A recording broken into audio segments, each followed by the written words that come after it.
여러분, 안녕하신가요? 광활한 경기도의 어느 한 구석탱이 동네에서 컴퓨터 앞에 앉은 여자가 인사를 드립니다. 제가 지금부터 꺼내어 보는 이야기를 다 들어보시고 여러분이 부정적인 것이든 아니면 긍정적인 것이든 자유로이 의견을 주시면 좋을 것 같아요. 저는 무척이나 바쁘신 부모님 아래에서 거의 방치되다시피 하여 자라난 자식이었습니다. 어렸을 적에는 3년간 조부모님 댁에 가서 살았던 경험도 있었죠. 친할아버지, 친할머니 댁이었는데요. 주로 기억나는 것은 친할머니께서 저에게 엄마 욕을 엄청 하셨던 것입니다. 네 엄마는 하나도 쓸모가 없는 사람이란다. 왜 그런 줄 아니? 네? 우리 엄마가 왜요? 너 하나만 낳았잖아. 그러고서 끝이잖아. 그러니 쓸모가 없어도 너무 없는 사람이지. 아들 하나 못 낳다니 이렇게나 쓸모가 없는 며느리일 줄 내가 진작에 알아봤다면 좋았을 텐데. 그치? 어린 손녀에게 못하시는 말씀이 없는 분이셨죠. 사실 저희 엄마는 아들을 임신하셨던 적이 있습니다. 그러나 뱃속 아기가 태어나기도 전에 그 안에서 유산이 되고 말았던 거예요. 원인이 뭐였는지까지는 제가 딱히 들은 게 없는데 아마도 자연 유산이었을 거예요. 유산이라는 커다란 아픔을 잊기 위해 어쩌면 엄마뿐만 아니라 아버지까지 두 분이 모두 일에 파묻혀서 몰두하시게 된 것일지도 모릅니다. 아버지의 유일한 형제로는 고모가 계셨습니다. 아버지의 누나이신데요. 친조카인 저를 별로 안 좋아하시는 분이었어요. 결혼을 하셨다가 이혼을 하신 분이기도 하였습니다. 더 정확히는 이혼을 당하신 것이었는데요. 이혼 사유가 고모에게 있었습니다. 결혼 도중 바람을 피우셨거든요.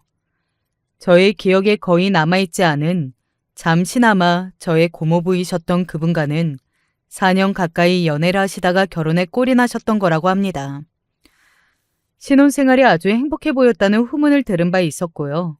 그랬건만 고모가 다른 남자와 눈이 맞아서 달아오른 열기를 주체하지 못하시고는 열정적으로 바람을 피워대셨던 겁니다. 그냥 바람이 났다는 것만으로도 화가 나서 미칠 지경이었을 텐데 불타오르는 광란의 바람을 고모가 피워오신 걸 알게 되신 고모부는 머리 꼭지가 돌아버리고도 남는 것이었습니다. 지독한 배신감에 휩싸이신 고모부는 당신의 모든 것을 동원하여 고모와 바람이 났던 그 상대 남자를 나락으로 보내버리셨고요.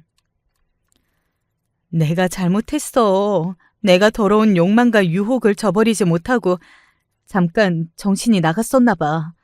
나 이제 가출했던 정신이 다 돌아왔어. 다시 정신 차렸다고. 그러니까 나 한 번만 봐주라. 응? 이제 정말 잘할게. 이혼만은 안 돼. 내가 앞으로 정말 노예처럼 굴면서 잘하고 봉사하면서 살게. 제발 한 번만 용서해줘. 이렇게 빌게. 나 지금 진심이야. 무릎 꿇고 울부짖는 고모를 냉정하게 쳐내신 후 고모부는 이혼을 강행하셨습니다.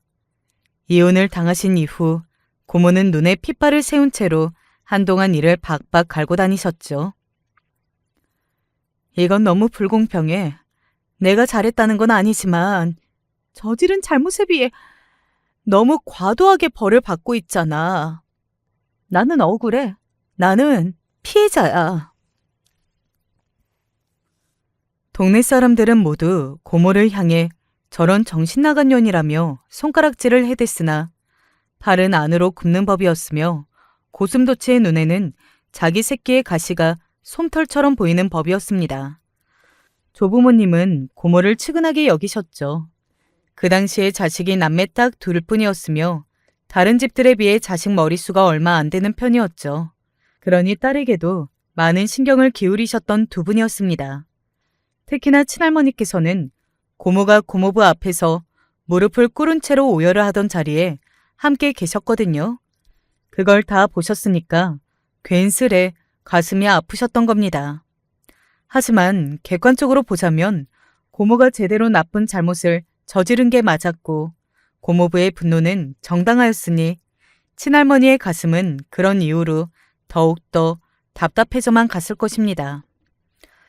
그런 마당에 성질이 한껏 더러워져 있었던 고모는 괜히 저에게 화풀이를 하면서 저를 마음에 안 들어 하셨고 고모가 저를 못마땅히 여기시는 걸 아신 친할머니께서는 당신도 일부 가세를 하셔서 저에게 정서적으로 안 좋은 말씀을 자꾸만 하셨던 것 같아요. 저는 소심하고 바보 같은 아이였습니다. 집에서 부모님의 충분한 애정과 관심을 못 받고 자라서 그랬던 것일 수도 있고 타고나기를 그렇게 타고났던 것일 수도 있습니다. 너는 왜 사람이 말을 하면 그걸 한 번에 똑바로 못 알아듣니? 너 혹시 머리에 문제가 있는 거 좀 아니니? 애가 어리버리한 것도 어느 정도라는 게 있지. 이거는 가만 보면 순 멍청이 같은 애. 빠릿빠릿한 구석이란 눈을 씻고 찾아봐도 보이지를 않으니. 어떻게 모든 아이가 총명하고 귀가 밝고 눈치가 좋을 수 있겠나요? 한 번에 말을 못 알아듣고 허둥지둥하는 건 어른들 중에서도 그런 사람 많습니다.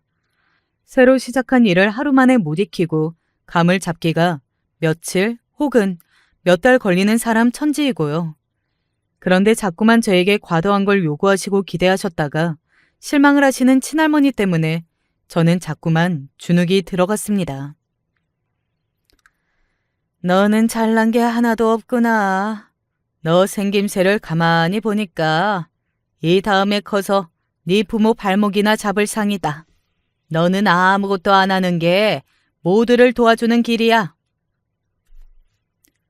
엄마 욕 다음으로 제가 많이 들었던 소리가 저의 자존감을 완창 깎아먹는 내용이었습니다. 친할머니께서는 저를 그런 식으로 깎아내리실 때마다 그 모습을 바라보는 고모의 얼굴에는 만족스러운 웃음이 걸려 있었죠. 제가 괴롭힘 당하는 걸 보면서 간접적으로 스트레스라도 푸는 모양이었습니다. 제가 이번에는 또 뭘 잘못한 건지 할머니가 왜 저를 혼내시는지 모르겠어요. 알려주세요. 너는 그 입을 웬만하면 닥치고 있어라. 너는 입만 열면 모든 사람을 답답하게 만드는 재주를 타고났다는 말이야. 어째 그런 것만 타고날 게 뭐라니? 아휴, 내 아들은 영특하고 잘났고 흠잡을 데가 없는데 그 핏줄은 왜 이 모양이야? 암만 해도 너는 외탁을 강하게 했어. 솔직한 말로 가끔은 내 친손녀 같지가 않아. 지금 생각하면 제 입장에서야말로 친할머니가 제 친할머니 같지가 않았네요. 어쩜 그렇게 못된 말씀만 하셨을까 싶어요. 제가 아버지와 얼굴이라도 닮았기에 망정이었죠. 아니었으면 저는 더한 취급을 받았을 겁니다. 그런 걸 보면 고모는 친할아버지하고 얼굴 느낌이 정말 비슷했어요. 제가 예전에 언뜻 듣기로는 친할아버지께서 젊으셨을 적에 여자 문제를 많이 일으켜셔서 그것 때문에 친할머니께서 화병에 걸리신 적이 있었다고 했고요. 아마 고로 여러모로 친탁을 하신 분이었나 봅니다. 감사하게도 친할머니께서 저의 자존감 다 깎아 버려주신 덕분에 저는 그 3년 동안 한껏 주눅이 들었고 매사에 의기소침한 아이가 되어버렸어요.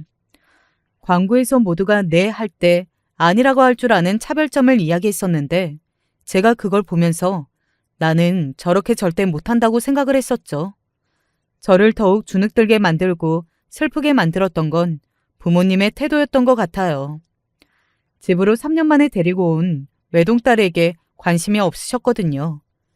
3년 전보다 더욱 소심하고 매사에 눈치를 보게 된 딸의 변화를 조금도 이상하게 여기시지 않으셨습니다. 엄마는 가끔 한숨이나 쉬실 뿐이었죠. 아휴, 애가 대체 성격이 누구를 닮아서 저러는 걸까? 보고 있으면 답답하네. 조부모님 댁에서 제가 무슨 일을 겪었는지 어땠는지 안 물어보셨어요. 그런 와중에 고모는 제가 너무 다루기 힘든 아이여서 그 때문에 친할머니의 수명이 3년 줄었다는 둥 그런 소리를 부모님에게 하셔서 저를 더욱 눈치 보도록 만들었습니다. 하지만 억울하고 화가 난다며 따질 배짱이 당시에 저에게는 없었죠. 그런 상태에서 사춘기 질풍노도를 지나는 아이들이 득실거렸던 중학교를 다녔고요. 유독 남자애들이 짓궂었어요. 제가 소심하고 유약한 성격인 것을 아니까 일부러 저에게만 질 낮은 농담들을 해댔습니다. 그게 너무 싫었죠. 저는 만화책을 좋아하고 그림 그리는 취미가 있는 애들하고 간신히 친해져서 3년 내내 그런 애들하고만 조용히 어울려 다녔습니다. 남자애들의 짓궂은 성적인 농담 때문에 진저리가 났던 저는 여자 고등학교에 진학을 했고요. 하지만 그게 큰 잘못된 선택이었다는 걸 저는 몇 달 후에 알게 되었답니다. 1학년 때 같은 반에 무척 활발해서 눈에 띄는 김유리라는 애가 있었어요. 집도 어느 정도 산다는 얘기가 돌았었고 얼굴은 여우상으로 예쁘장했습니다. 활달해서 친구도 많았고요. 김유리는 자기 부모님이 공학 가서 사고 치지 말고 꼭 여고를 가라고 해서 어쩔 수 없이 여기로 온 거였다는 소리를 첫 학기 시작 3월 내내 떠들며 징징거렸어요. 여고에서도 사고 칠 수 있는 걸 자기 부모님께 보여드리면 어떻겠냐는 농담을 하며 웃던 김유리의 모습을 저도 알고 있었습니다. 4월이 된 직후 쉬는 시간이었고 김유리는 예의 그 징징거리는 소리를 내고 있었는데 저는 갑자기 만화책에 어떤 내용이 떠올라서 피식 웃었어요. 그러자 김유리가 정색을 하면서 저에게 다가왔습니다. 야, 너 뭐야? 왜 웃어?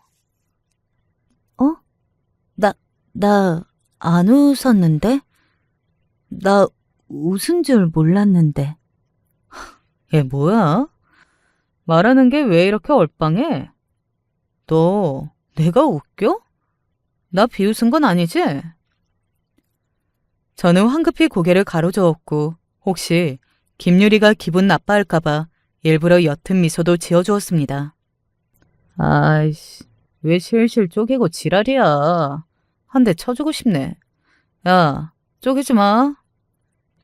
아, 알았어. 미안. 그러나 역효과만 난 것 같았고 저는 후회가 돼서 그날 우울한 기분으로 시간을 보냈어요. 다른 친구들하고 유쾌하게 잘 노는 것 같았던 인기 많고 활발한 김유리가 제 앞에서는 인상을 팍 쓰면서 말도 거칠게 뱉은 것이 믿어지지 않았고 기분이 계속 가라앉더라고요. 그 다음부터는 김유리와 눈이 마주치거나 근처에 있으면 철저히 인맥 관리를 해서 전혀 안 웃으려고 했습니다. 그랬더니 어느 날 저보고 싸가지가 더럽게 없다고 김유리가 중얼거리더군요. 그 말을 듣고 나서 다음번에는 약간의 미소를 입가에 걸었더니 김유리가 기분 나쁘다고 하면서 제 머리를 한 대 때렸습니다. 저는 맞은 머리를 부여잡고 당황해서 굳어버렸죠. 김유리 옆에서 어떤 애가 왜 갑자기 사람 머리를 때리냐고 물었는데요. 그러자 김유리가 즐겁게 웃었습니다. 그냥 때려주고 싶게 생겼잖아. 너는 안 그러냐? 나는 얘 면상만 봐도 주먹으로 한 대 패주고 싶던데. 그 말을 듣고 질문을 했던 애도 피식 웃더군요. 저는 대체 어느 장단에 맞춰야 할지 모르겠어서 그냥 조용히 고개를 떨구고 자리를 피했어요. 웬만하면 김유리의 눈에 띄지 않는 게 상책인 듯 싶었죠. 밤마다 유독 스스로를 과시하고 성격이 외향적인 애들, 소위 한 가닥씩 하는 유형이 둘색 정도는 있었는데요. 그들끼리 어느샌가 뭉쳐서 다니기 시작했습니다. 저희 반에는 당연히 김유리가 해당이었죠. 그렇게 되자 1학년 전체에서 김유리가 영향력을 발휘하기 시작했습니다. 저는 더더욱 그 눈에 안 띄려고 고개를 숙이고 다녔으나 큰 소용은 없었던 것 같아요. 당시에 진로 상담을 위해서 부모님이나 다른 어른 보호자가 학교에 한 분이라도 오셔야 했었는데요. 어느 날 담임 선생님께서 반 친구들이 다 보는 앞에서 공개적으로 저에게 면박을 주셨습니다. 너는 임마 대체 언제 부모님을 모시고 올 거야? 내가 지난주에도 너한테 따로 이야기했건만 아직도 감각무소식이야? 부모님 대체 언제 오신다고 하든? 네? 그게 두 분 다 너무 바쁘셔서. 모두의 시선이 저에게 주목되었고 저는 얼굴이 뜨거워져서 간신히 작게 대답을 내놓았습니다. 그러자 김유리가 비웃는 기색으로 크게 말을 하더군요. 선생님, 제 지금 뭐라고 하는지 하나도 안 들리는데요? 선생님은 들리세요? 자리에서 일어나서 큰 소리로 대답해야 하지 않을까요? 담임 선생님께서는 김유리의 말이 맞다고 하시면서 저에게 당장 일어나라고 하셨어요. 다들 저를 향해서 피식피식 웃고 있었고 저는 엉거주춤 일어나서 부모님이 너무 바쁘시다는 변명을 일전보다 큰 목소리로 얘기했습니다. 부모님이 그렇게나 바쁘시면 다른 어른이라도 모셔와야 할 거 아니야, 임마. 너 근데 집에 가서 부모님한테 진로 상담 이야기는 한 거 맞아? 확실해? 네? 그게 드리기는 했는데 확실히 들으셨는지는 모르겠어요. 죄송합니다. 네가 지금 초등학교 1학년이야? 너 임마 고1이야, 고1. 고1짜리가 이렇게 모자라서 어떡하냐? 너 사회에 나가서 뭐하고 살래? 그래가지고 이 다음에 뭐가 될 수 있겠어? 하여간 너 다음 주까지는 반드시 부모님 모셔와라. 안 그러면 국물도 없을 줄 알아. 아무리 자식한테 관심 없는 집이라도 그렇지. 이렇게 학교 일에 비협조적이라니 나 원참. 담임 선생님께서 마지막으로 중얼거리신 뒷말이 저에게 분명히 들려왔고 반 친구들의 귀에도 닿았습니다. 너무 부끄럽고 수치스러웠어요. 마치 부모가 없는 자식이 된 것만 같았습니다. 수업이 시작하기 직전 제 머리를 툭 치고 바닥에 떨어진 게 있었습니다. 종이를 뭉친 것이었죠. 저는 그걸 주워다가 꼭이 태진 종이를 한번 펴보았어요. 그러자 장애인이세요? 라는 글자가 적혀 있었습니다. 깜짝 놀라서 주위를 돌아봤다가 김유리랑 눈이 마주쳤어요. 그러자 김유리가 주위에 앉은 애들하고 낄낄대며 웃었습니다. 혹시 자기가 쪽지를 받은 줄 알았나 봐. 기대했다가 실망한 얼굴이야. 엄청 웃겨. 친구도 하나 없는 주제에 다른 애들처럼 쪽지를 주고받고 싶기는 했나 보네? 저를 조롱하는 김유리, 그리고 실세를 따르며 동조하는 다른 애들까지. 저는 그 순간 교실이라는 감옥에 제가 갇혀 있다는 사실을 깨달았습니다. 감옥이고 고문실로 느껴졌어요. 김유리가 저를 눈엣 가시로 보고 괴롭히게 된 계기가 굳이 있었다고 본다면 바로 이런 건수가 있었죠. 당시에 굉장히 인기가 많았던 남자 가수가 있었거든요. 문방구에 가면 그 남자 가수의 사진을 팔았습니다. 낱장으로 팔았고 새로운 사진이 들어오면 바로 학교에 정보가 쫙 돌았어요. 이상하다. 분명히 파란 모자를 쓴 사진이 문방구에 들어왔다고 하지 않았어? 나 그거 얘기 듣고서 그 사진 사려고 작정을 했었는데 암만 찾아봐도 없더라. 누가 우리 오빠가 파란 모자를 쓴 사진 안 가지고 있어? 내가 가격 2배 쳐주고 살게. 누구 그 사진 있는 사람? 제발 나와줘. 김유리가 그 이야기로 이틀 내내 교실에서 징징거렸어요. 저는 책상 위로 시선을 고정하고 모른 척하고 있었죠.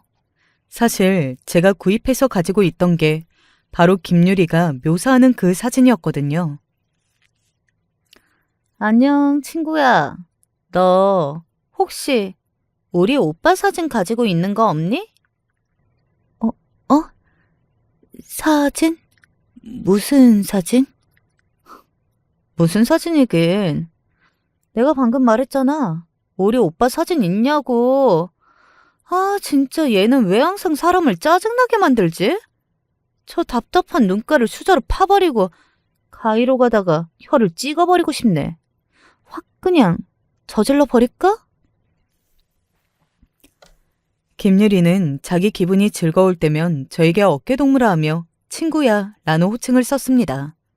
그러다가도 돌변해서 살벌한 눈빛을 저에게 보냈죠. 진심으로 저를 죽여버리고 싶어하는 듯한 김유리의 표정을 보고 겁을 집어먹은 저는 고개를 푹 숙이고 뒷걸음질을 쳤습니다. 친할머니의 옛 말씀대로 저는 입을 닥치는 편이 모두에게 도움이 되는 것만 같다는 생각이 들어서 너무 서글퍼하고 있었는데 그러다가 방심을 하고 말았어요. 별 생각 없이 교과서를 확 펼쳤다가 그 안에서 사진이 나온 겁니다. 저는 제가 그 사진을 집에 두고 온 줄 알았는데 아니었어요. 김유리가 갖고 싶어 하던 그 남자 가수의 사진이 교실 바닥으로 떨어졌고 저는 손을 떨면서 그걸 얼른 주우며 제발 아무도 안 받기를 기도했습니다. 그러나 제 뒷자리에 앉은 애가 그걸 보고 말았던 거예요. 반에서 김유리가 그 사진을 가지고 싶어 한다는 걸 모르는 애는 없었습니다.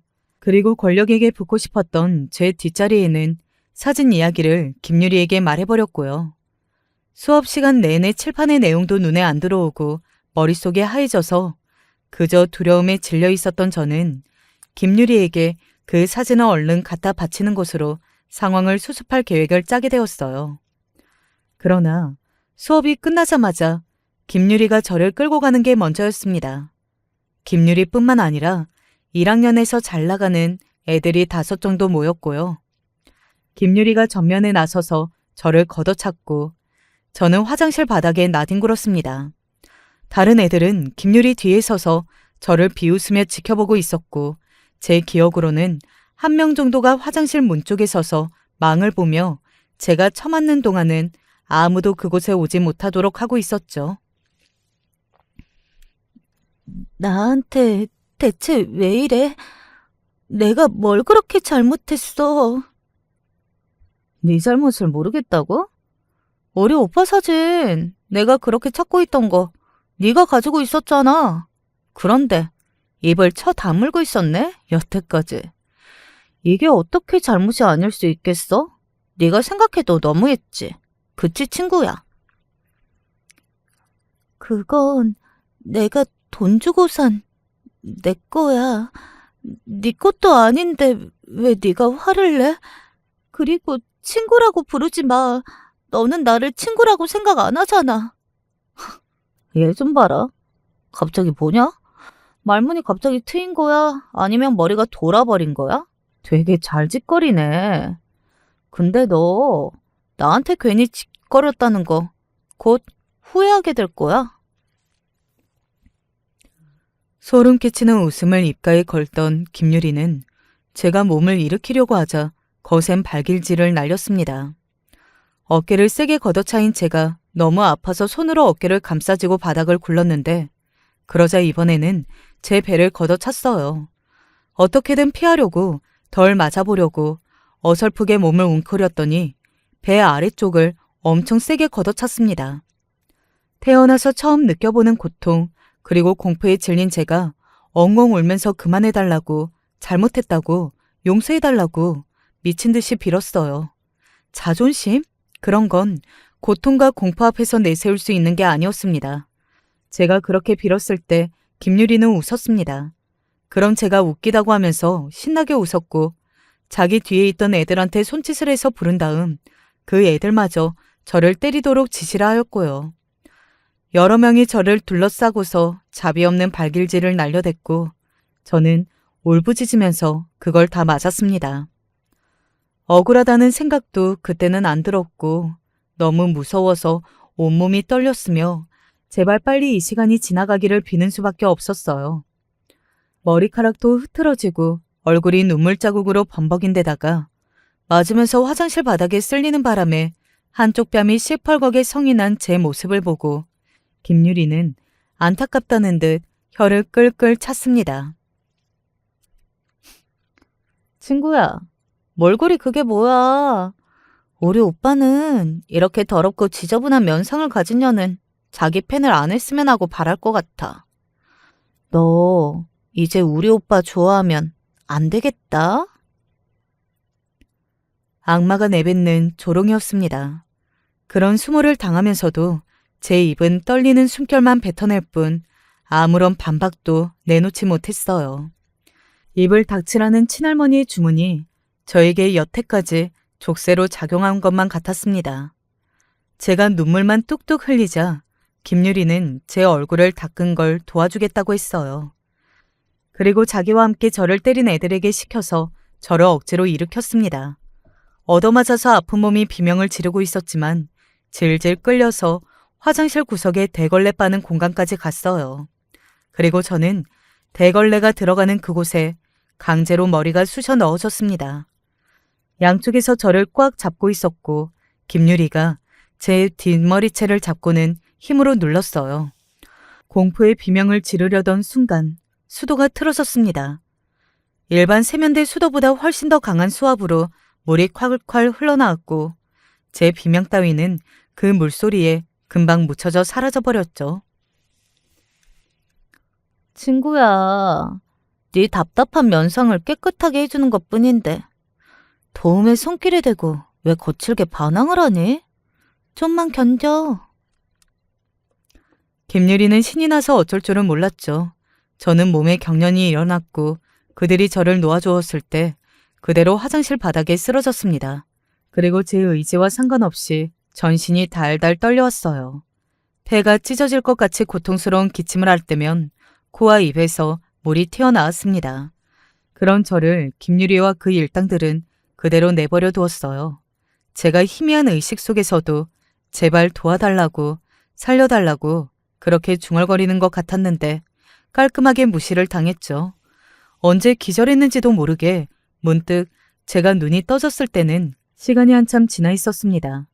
머리부터 발끝까지 다 저릿저릿한 통증이 느껴지고 있었고 몸을 일으키는 것에도 한참이 걸렸어요. 저는 화장실 칸 중에서도 가장 끝칸인 청소 도구함에 갇힌 채였습니다. 분명히 바닥에서 쓰러진 게 마지막이었고 그런 저를 두고 그 악마들이 돌아서는 모습을 봤었는데 도대체 어떤 과정을 통해 끝칸으로 옮겨져 있었는지 모를 일이었죠. 청소 도구함 칸은 그 특성상 밖에서 잠그는 곳이었습니다. 그래서 저는 덜덜 떨리는 몸으로 정말 힘겹게 간신히 옆 칸으로 옮겨가서 그곳을 나올 수 있었어요. 창문 밖은 어두웠습니다. 시계를 보니까 저녁 9시가 넘은 때였어요. 제가 10시간을 넘게 화장실에서 그렇게 쓰러져 있었던 겁니다.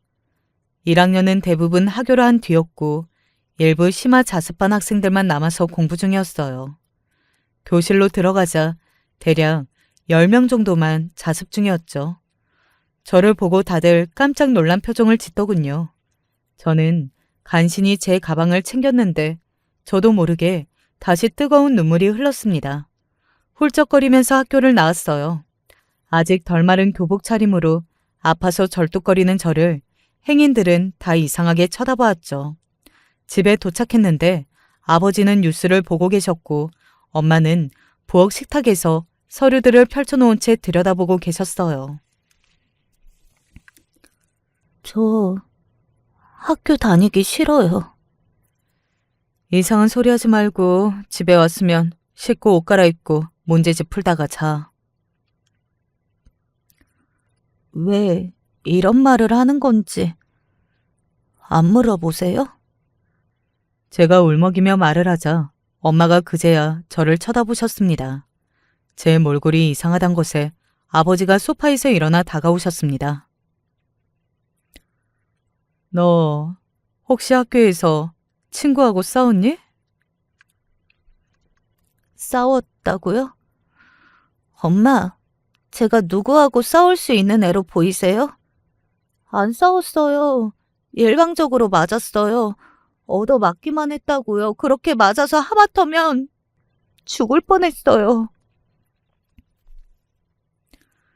부모님은 아무 말씀도 없으셨습니다. 두 분 다 한숨을 내쉬기만 하셨죠. 저는 더 비참해지기 싫어서 절뚝거리며 걸음을 옮겼고 침대에 엎어져서 한참을 울었습니다. 그러고 나서 슬쩍 귀를 기울여 보니 두 분이 이런저런 진지한 대화를 하시는 듯 하였어요. 그래도 저를 신경 쓰면서 두 분이 대화를 하고 계시고 있다는 것 자체가 저는 감동이고 위로였습니다. 하도 관심을 안 받고 살아왔더니 고작 그런 것에도 가슴이 찡해지더라고요. 이튿날 저는 학교에 가지 않았습니다. 너무 아파서 갈 수도 없었고 대신 병원에 가서 치료를 받았어요. 제 상태를 본 병원 측에서 입원을 권유했고 저는 따르기로 했습니다. 학교에 안 갈 수만 있다면, 그래서 김유리를 마주하지 않을 수만 있다면 언제까지고 입원을 하고 싶었네요. 다른 애들은 제가 그냥 유령처럼 산다면 피할 수 있겠지만 김유리는 그게 안 되니까 저는 더 이상 학교를 다니기 싫었어요. 김유리가 처벌을 받고 학교를 떠나지 않는 이상 저는 저의 전학을 원했습니다. 그러나 중학교도 아니고 고등학교 때의 전학이란 아주 드문 것이었기에 과연 이게 이뤄질지가 관건이었고요. 병원 안에서 보기 싫은 얼굴도 있었습니다. 주스를 사들고 오신 고모는 옆에 앉아서 당신이 그걸 드셨어요. 그리고 재혼을 하려다가 실패를 했다면서 하소연을 시작하셨죠. 고모부였던 그분이 소문을 보통으로 잘 내신 게 아니신 모양이었어요. 고모가 새 인연을 찾아서 행복해지려고만 하면 귀신같이 그분이 어떻게든 뒷이야기를 퍼뜨려서 고모의 평판을 떨어뜨렸고 새 인연과도 잘 되는 것을 방해하시는 모양이었습니다. 조카는 학교에서 동급생들에게 얻어맞아 입원을 하고 있는데 그런 것 좀 상관없다는 듯 당신의 이야기만 하시는 고모를 보며 사람은 바뀌지 않는 것이라는 생각이 들었습니다. 변함없이 이기적인 분이셨죠. 고모, 예전에요. 저한테 왜 그러셨어요? 제가 잘못을 한 것도 아닌데 제 잘못으로 몰아가셨고 할머니한테도 저 괴롭히라고 막 부추기고 고모가 그러셨던 거 저는 다 기억나요. 그 당시에 너무 힘들고 괴로웠는데 고모는 할머니가 오히려 저 때문에 고생하셨다면서 저희 부모님께 이야기를 지어내셨고요. 대체 왜 그러셨나요? 내가? 그랬던가? 정말? 난 모르겠는데. 딱히 기억이 안 나. 너도 참 별걸 다 마음에 담아두는구나. 네? 기억이 안 나신다고요? 말도 안 돼요. 어떻게 그럴 수가 있어요? 내가 그렇다고 하면 그런 거지 뭘 따져? 그리고 그렇게 억울하고 화가 났으면 당신은 왜 가만히 있었니? 네가 변명을 잘했었으면 될 일 아니야. 그때는 입 꾹 다물고 있다가 시간 다 지나서 이러는 거. 아휴, 우습고 추하구나. 고모는 코웃음을 치며 하신 소리에 제가 커다란 충격을 받고 말았습니다. 가해자는 전혀 대수롭지 않게 여기고 있었던 옛일로 인해 피해자만 두고두고 고통을 받으며 괴로워하고 있는 것이었어요.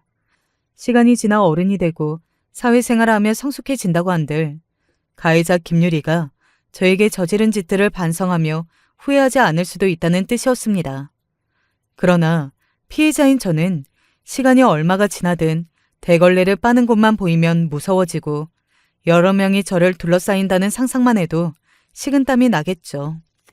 그렇게 생각하니까 정말 분해서 미칠 것 같았고 반성하지 않을 가해자를 생각해서라도 제가 괴로움에 빠져 지내는 것은 제 손해일 뿐이니 억지로라도 극복하고 더 밝게 살아야겠다는 생각이 들었습니다.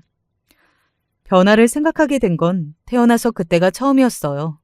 하지만 당장 학교로 돌아가서 김유리를 매일 마주하게 되는 것만은 아직 두려웠는데 생각지도 못한 쪽으로 상황이 흘러갔습니다. 저를 가혹하게 괴롭힌 문제로 저희 부모님이 정식으로 학교 측에 항의를 넣었고 경찰에 신고한다는 얘기까지 하셨다고 하는데요. 그럼에도 김유리와 그 일당들을 가볍게 벌주고 끝낼 생각을 했던 게 학교 측이었습니다. 괜히 문제만 시끄러워지면 학교 입장에서는 달갑지 않았으니 뭐든 조용히 덮는 게 좋았던 거예요. 하지만 김유리가 다른 사고를 쳐버린 거예요. 왜 김유리의 부모님이 딸을 공학에 안 보내고 여고에 보내려고 했었는지 그 이유를 알 것만 같았습니다. 학교 바로 근처에서 남자들만 다니는 공업고등학교가 있었어요. 그 공고에는 머리가 나쁘고 얼굴은 괜찮게 생긴 남학생들이 많기로 유명했습니다. 김유리가 여기 공고의 2학년생과 만나서 사귀게 되었고 노래방에서 미성년자가 있어는 안 될 형태로 둘이 붙어먹는 바람에 일이 커졌던 거예요. 하필이면 그 현장을 그 공고의 어떤 선생님께서 보셨다고 합니다. 참 불공평한 일이지만 이런 류의 사건이 터졌을 때 손해를 보는 쪽은 명백히 여자 쪽입니다. 치욕스러운 낙인이 찍히고 꼬리표가 영영 따라다니게 되니까요. 그 일이 터지자 그 공고의 몇 학생들이 일부러 제가 다녔던 그 여고 쪽의 길로 등하교를 하면서 여고생들에게 성적인 농담을 크게 날려댔습니다. 김유리 하나가 학교 체면을 완전히 깎아먹은 거였죠. 그래서 김유리가 학교에서 도련해졌어요. 전학을 도망치듯 가버린 것이었죠. 퇴원을 하고 학교에 돌아온 저는 주인을 잃어버린 김유리의 빈 책상을 바라보며 싸늘하게 웃었습니다. 김유리가 쪽팔림과 굴욕으로 어쩔 줄 몰라 하다가 전학으로 도망가 버린 것, 그 마지막 모습을 보지 못했다는 게 아쉬울 따름이었어요. 김유리와 함께 저를 때리고 괴롭혔던 애들은 처분받은 교내 봉사 시간을 아직 다 채우지 못해서인지 빗자루를 들고 활보하는 모습을 자주 볼 수 있었습니다.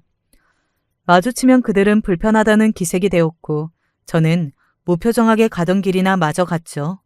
저에게 아무도 사과하지 않았지만 애초에 기대하지 않았으므로 이제 더 이상 괴롭힘도 당하지 않으며 김유리를 보지 않아도 되는 것만으로도 만족이었습니다. 이제 11월이었고 1학년이 끝나가는 시점에서 모두가 분위기를 바꾸고 공부에 집중하게 되었어요. 소심하고 바보 같고 그래서 괴롭힘의 표적이 되고는 하였던 저의 모습 따위 모두가 잊은 지 오래였죠. 아무렇지 않은 일상이 이어져서 저는 이따금씩 허무할 정도였습니다. 허무해서 미치겠다고 울부짖을 수도 없는 노릇이었으니 저는 꾹 참고 공부나 열심히 하였죠. 이렇게라도 뭔가를 해내고 싶었어요. 꽤 좋은 대학교에 들어갔고 그제서야 부모님은 저에게 그동안 무심해서 미안했다는 사과를 해주셨습니다. 그 사과를 선뜻 받을 수도 그렇다고 안 받을 수도 없었죠. 고민하던 저는 과거는 다 잊었다고 하면서 부모님께 웃어드렸죠. 그때 속으로는 아마 슬픈 표정을 짓고 있었을 거예요. 남모를 아픔을 지닌 채로 시작한 대학 생활이었으나 밝고 기운이 넘치는 친구들을 사귀게 돼서 제가 점차 변해갔습니다. 세상에는 자기 주장이 강하면서도 성격이 착하고 이타적인 사람들이 이렇게나 많이 존재하고 있다는 것을 제가 그때 처음 알았고요. 대학 졸업 이후 원래는 중견기업에 들어갔었죠. 그런 곳에 합격해서 너무 행복했고 자존감도 올라갔고 다 좋았는데요. 반년이 지났을 때부터 너무 힘든 나머지 머리카락이 막 빠졌습니다. 일 자체도 그렇지만 사람 간의 관계가 힘들어서 입맛도 없었고 스트레스 때문에 복통에 시달렸어요. 하지만 못 버티고 나가면 너는 뭘 해도 안 된다는 소리 들을까봐 꾹 참았습니다. 그러다가 굳이 미련하게 참는 이유가 뭐냐는 대학 선배의 충고를 듣고 정신 차린 뒤 퇴사를 하였죠. 대학 선배의 소개로 연결이 된 작은 출판소에서 일을 하게 됐습니다. 남편은 제가 그런 조용한 곳에 다니는 여자라서 더 마음에 든다고 했던 사람입니다. 소소하고 목소리 안 크고 자기 자랑 안 하고 상대를 칭찬해주고 저의 이런 점이 좋다고 했었죠. 만난 지 2달 만에 남편이 결혼 전제로 진지하게 만남 이어가자고 했었고요. 그러다가 1년 정도가 되어서 프로포즈를 받았습니다. 저희 부모님은 간섭하실 분들이 아니었으니 무조건 허락이나 다름없었는데요. 시댁에서 특히 시어머니께서 저를 마음에 안 들어 하셨죠. 아들, 왜 이 엄마를 실망시키고 그래? 더 좋은 여자, 더 조건 끝내주는 여자를 만날 수 있는 게 우리 아들이잖아. 근데 이건 아니지. 아이고야, 사고뭉치 딸년 때문에 머리 아프게 실망 많이 했었는데 믿었던 아들마저 이러면 어쩌나. 남편에게는 이미 결혼한 누나가 한 명 있었어요. 중학교 때부터 탈선에 눈을 뜬 비행 청소년이었다고 하고요. 고등학교 때는 하도 시끄럽게 사고를 쳐대서 퇴학을 당할 바에는 자퇴가 낫겠지 싶어서 자퇴를 했다는 인물입니다. 얼굴이 엄청 미인은 아닌데 매력적으로 생겼고 기가 세다는 게 느껴져요. 공부와 인연이 없고 놀면서 사고만 쳐댔지만 의외의 능력은 있어서 쇼핑몰을 창업했는데 이게 대박을 쳤습니다. 시부모님께서 기쁨의 눈물을 흘리시던 것도 잠시 두 분의 기대와 다르게 신우이는 부잣집 자식이라든지 명문대 출신이라든지 하는 남자가 아니라 전문대만 간신히 나와서 흔히 중소기업에 다니고 있던 심해부와 눈이 맞았습니다. 시부모님의 반대에 부딪히자 냅다 임신을 해버렸고요. 보통의 인물이 아니었죠.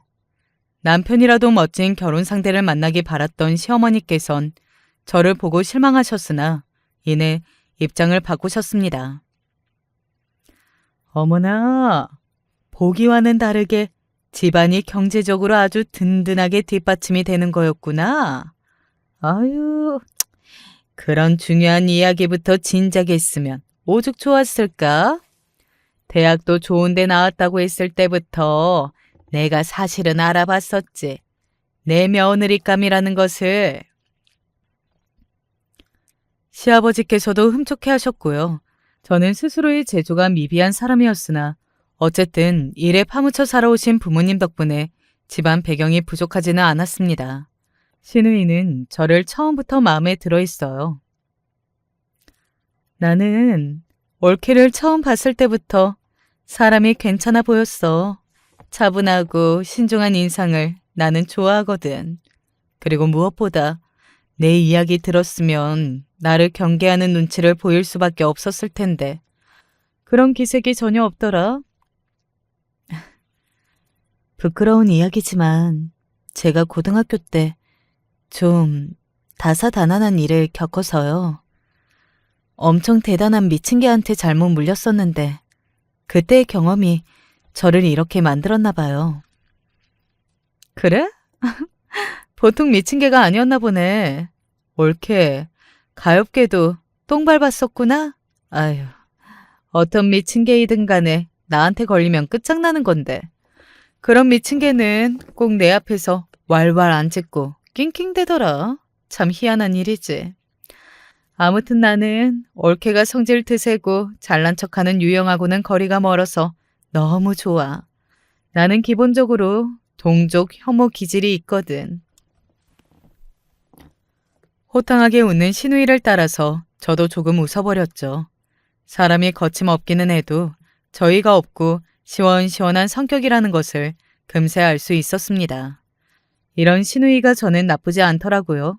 아니, 그뿐만 아니라 시간이 지나면서 점점 더 편하게 느껴졌어요. 머뭇머뭇 쭈뼛쭈뼛대며 살아온 내 과거처럼 어찌 보자면 결혼까지 과정도 비슷했지만 저는 남편하고 결혼하기를 정말 잘했다고 생각했었죠. 결혼하고 나니까 남편에 대한 애정이 마구 샘솟았고 이제 이 사람과 둘이 가정을 꾸려 남은 평생을 살아가고 함께 늙어가는 거라는 생각을 하니까 뭐랄까 어떤 책임감 같은 것도 들기 시작하더라고요.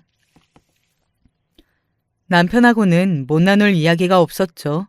부부니까요. 하지만 제 인생의 가장 괴로운 부분인 김유리 이야기까지는 아직 공유한 적이 없었는데 털어놓게 된 계기가 있었습니다. 남편 직장의 거래처, 거기에 김유리가 있었더라고요. 거래처 사람들과 모여서 함께 회의를 가졌을 때 찍은 사진을 보고 알았습니다. 한눈에 알아봤죠. 세상 참 좁다. 좁다고 해도 어떻게 이렇게 연결이 되냐. 악연이다 정말. 저는 남편에게 김유리 이야기를 털어놓았고 그러니까 왠지 가슴이 홀가분했어요. 남편은 제 이야기를 듣고 눈물이 그렁그렁해져서는 저를 꼭 안아주었고요. 그 여자 그렇게 안 봤는데 완전히 정신 나간 여자였구나. 거래처 사람만 아니었으면 당장 내가 보복을 했을 거야. 남편이 분하다는 듯이 그렇게 말을 해서 놀란 제가 만류했습니다. 일이 걸려있으니 절대 감정을 내세우지 말라고요.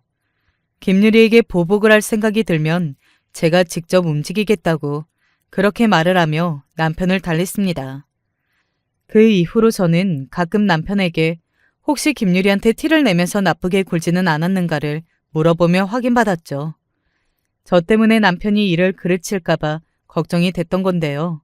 그때는 설마 몰랐습니다. 제가 다른 쪽으로 걱정을 하고 있었어야 한다는 사실을 말입니다. 남편이 업무 일지를 깜빡하고 챙겨가지 않은 날 제가 발견하고서 그걸 갖다 주러 나선 길이었죠. 그리고 남편 직장에 거의 다 도착했을 때 보고 말았습니다. 남편이 어떤 여자와 다정하게 몸을 붙이고 서로에게 귓속말을 하며 즐겁게 웃는 모습이었죠. 남편이 자기 볼을 손으로 찌르자 그 여자가 얼굴을 들어 남편의 볼, 그 자리에 뽀뽀를 남겼습니다. 그게 인사였나 보더라고요. 뽀뽀를 받고 남편은 신나는 걸음으로 직장 쪽으로 갔고 남겨진 그 여자는 자기 차로 다가가고 있었어요. 저는 머리가 차갑게 식은 채로 그 여자에게 다가가 외쳤습니다. 야, 김유리, 너 뭐야? 지금 내 남편이랑 뭐 하는 거였어? 어라, 네가 갑자기 어디서 튀어나온 거지?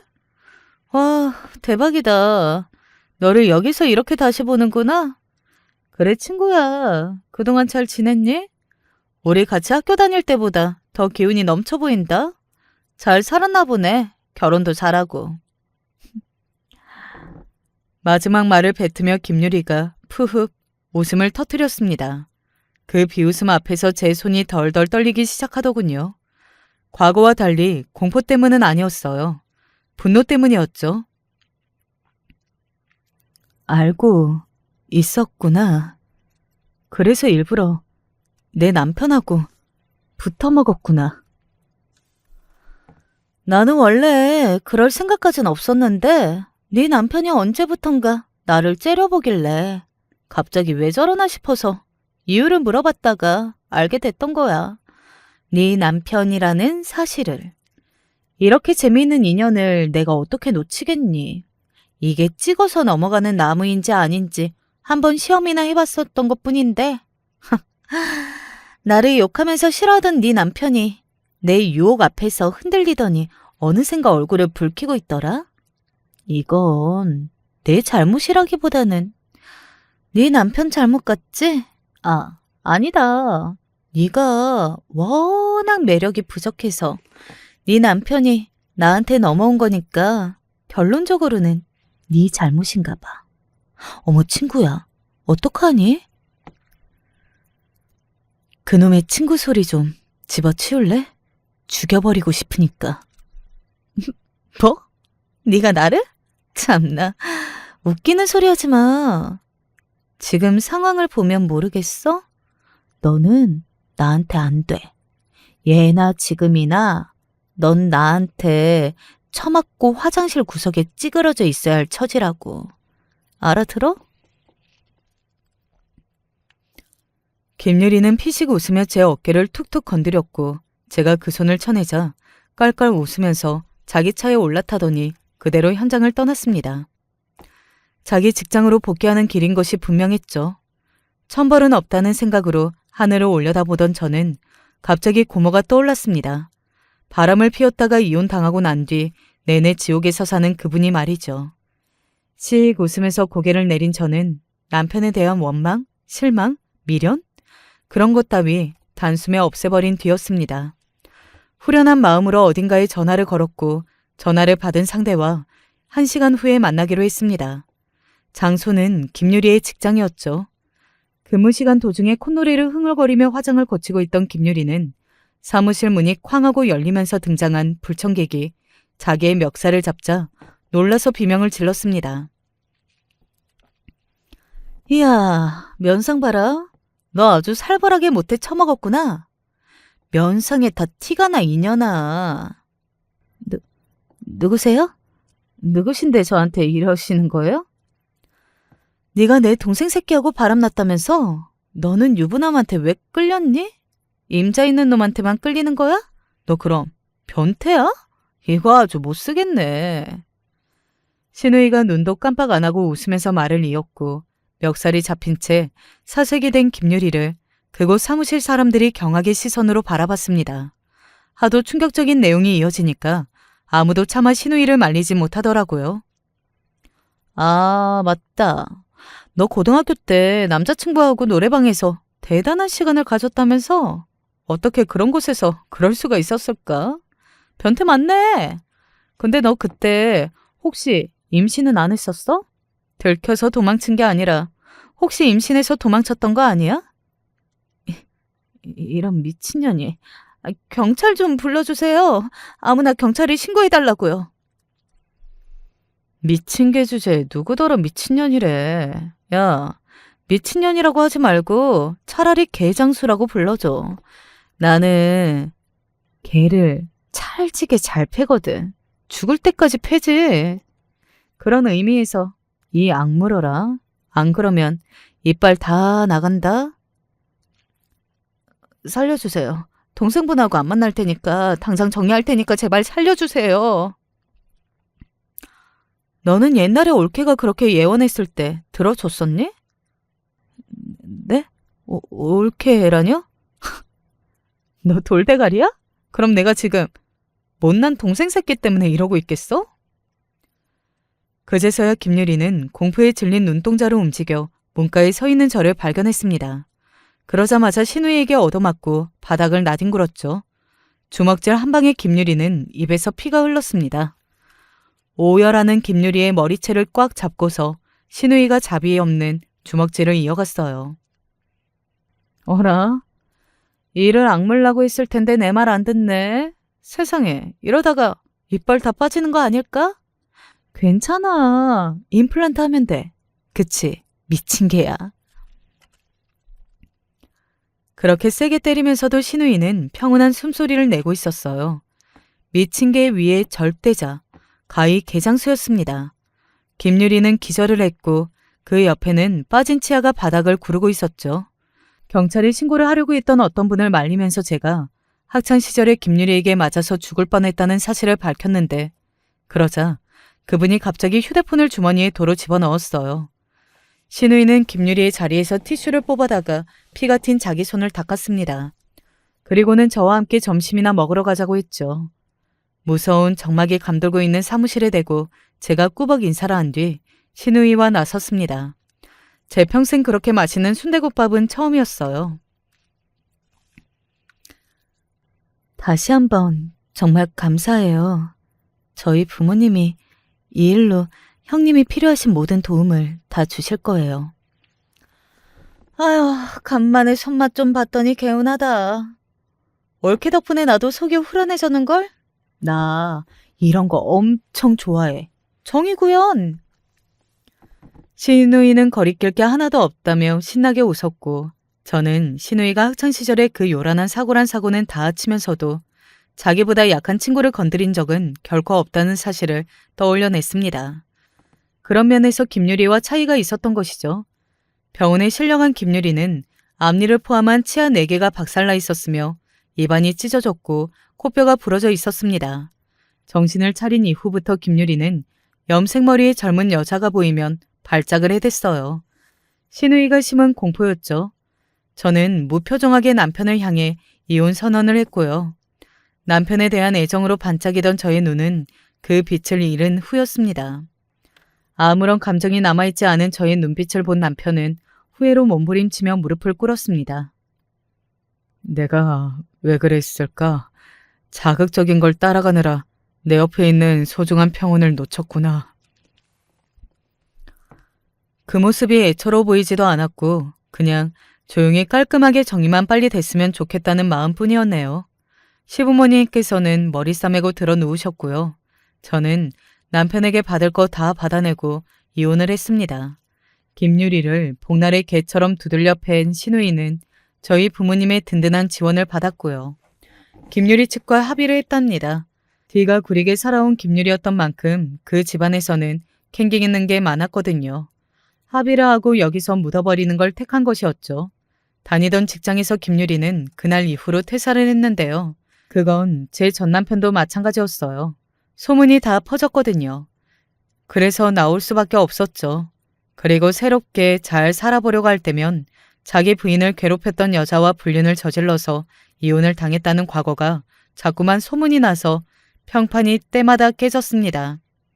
고모가 저에게 본의 아니게 알려주셨던 아주 탁월하게 두고두고 복수할 수 있는 방법이었죠. 김유리는 후유증이 심했는지 방황을 꽤 오래 하다가 이제 다시 기지개를 좀 켜보는 모양이던데요. 실컷 매운맛을 보여줬으니 그냥 이쯤에서 그만둬야 할까요? 아니면 제가 김유리의 일상을 시원하게 또 박살 내줘야 할까요? 이걸 두고 요새 고민이네요. 안녕하세요. 일흔을 앞둔 노인입니다. 평생 아무런 걱정 없이 행복하게 산다는 것이 이렇게 힘들 줄을 저는 미처 몰랐네요. 노년의 폭풍 같은 일들을 겪었고 이 이야기를 전해드리고 조언도 얻고 싶어 글을 쓰게 되었습니다. 귀한 시간 내어 끝까지 들어주시면 감사하겠어요. 먼저 제가 남편과 결혼했던 시절부터 이야기해야 될 것 같아요. 요즘 젊은 친구들은 자기 자신의 삶이 무척이나 중요해서 굳이 결혼을 하지 않고 설사 결혼을 한다고 해도 남편이랑 잘 상의하여 아이는 낳지 않고 부부끼리 오손도손 살아가는 방향을 택한다고 하더라고요. 하지만 저희 때는 그런 건 꿈도 꾸지 못하는 상황이었습니다. 결혼은 무조건 어린 나이에, 그리고 결혼을 하게 되면 아이는 낳을 수 있는 만큼 많이. 제가 젊을 때는 모든 부부들이 가능한 많은 아이를 낳는 것이 일반적이었습니다. 물론 나라에서 2명만 낳고 잘 살자고 운동을 했지만 주위에서는 모두 순풍순풍 많이도 낳더라고요. 요즘엔 아무리 국가적으로 아이를 많이 낳는 것을 권장한다고 하더라도 아이를 많이 가지다 보면 모든 아이들에게 충분히 신경을 써주지 못하기도 하고 혹은 현실적인 문제로 아이를 잘 키울 여력이 없어서 많아야 2, 기본적으로 1명 정도만 낳아서 잘 사는 게 요즘 세대라고 하더라고요. 가끔 저도 지금 같은 시대에 태어났다면 어땠을까 상상을 해보곤 합니다. 저는 딸만 무려 4세, 아들 2, 총 6명의 자식이 있거든요. 첫째는 딸, 둘째도 딸, 셋째도 딸, 넷째까지 딸이었습니다. 저희 때만 해도 아들을 무척이나 중요시하는 사상이 있었기 때문에 딸만 낳는 저를 남편, 그리고 시부모님은 탐탁치 않아 하셨습니다.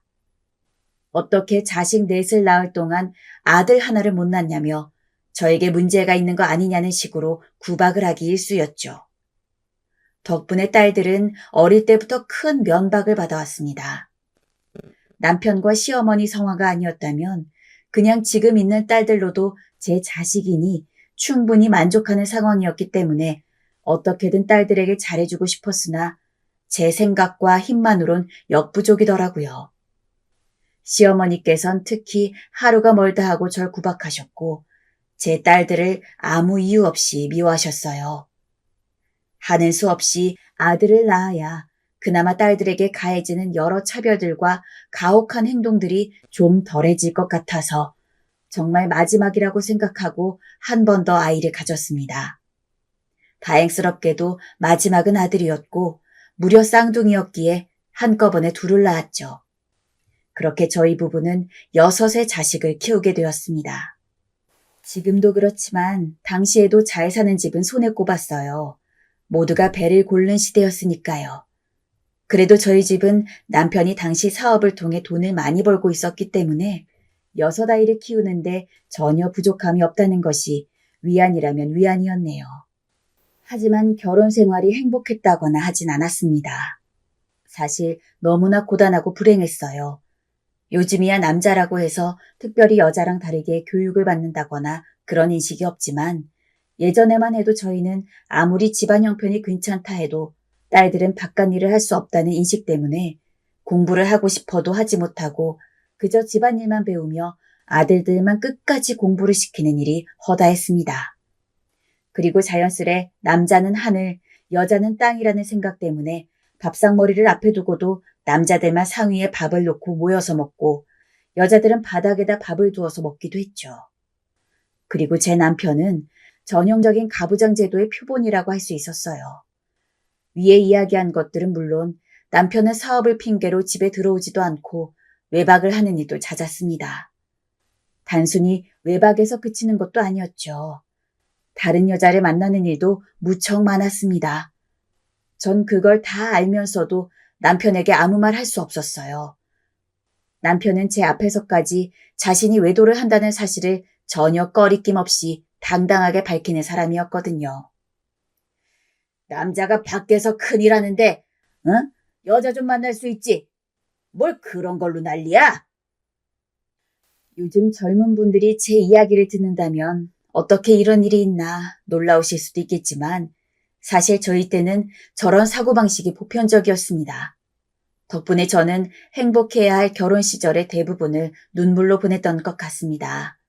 솔직히 아무리 제가 살던 때 그런 남자들이 많았다고 해도 아내와 오손도손 잘 사는 남편 또한 없진 않았거든요. 그런 주변 사람들을 보면서 나는 무슨 죄를 지어서 이런 남자랑 살게 되었는지 제 자신을 원망하기도 했고, 한편으론 그래, 나만 그런 것도 아닌데 뭐 라고 생각하며 어떻게든 제 마음을 다스려 보려고 했습니다. 그래도 이 생활이 저랑만 관련된 거였다면 차마 넘길 수 있었을 겁니다. 하지만 딸아이 넷이 모두 공부를 잘해 공부에 큰 관심을 보였는데도 불구하고 여자가 무슨 공부냐면서 대학교까지 보내지 않았던 것은 아무리 저라도 참기가 힘들었습니다. 제가 만약 가진 돈이라도 있었다면 모든 걸 다 털어서라도 딸아이들 대학을 보내줬을 텐데 안타깝게도 무능한 엄마였던지라 모든 돈은 남편이 쥐고 있었고 몇 날 며칠을 울며 불며 남편을 설득해 보려고 해도 전혀 통하지가 않더군요. 아들들은 저에게는 전혀 위안이 되지 않았습니다.